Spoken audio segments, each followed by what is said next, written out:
Мы живем там, где люди сильны духом, знают цену слова, любят жизнь и свободу. Но если они это все замутят, все хреново будет. Мало никому не покажется. Есть силы, которых не устраивает свобода других.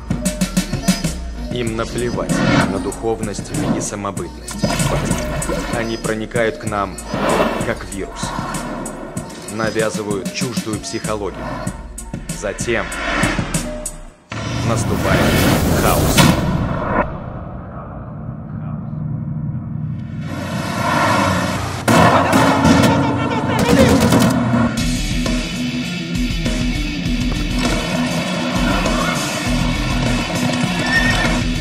Так уже было. И не один раз.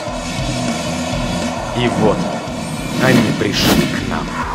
Эти препараты были использованы во время переворотов в Бишкеке, Волжских событиях. Добьются своего, в результате получим второй Ош. Сможем ли выстоять, зависит от каждого из нас. Скоро с самого юга страны во всех кинотеатрах.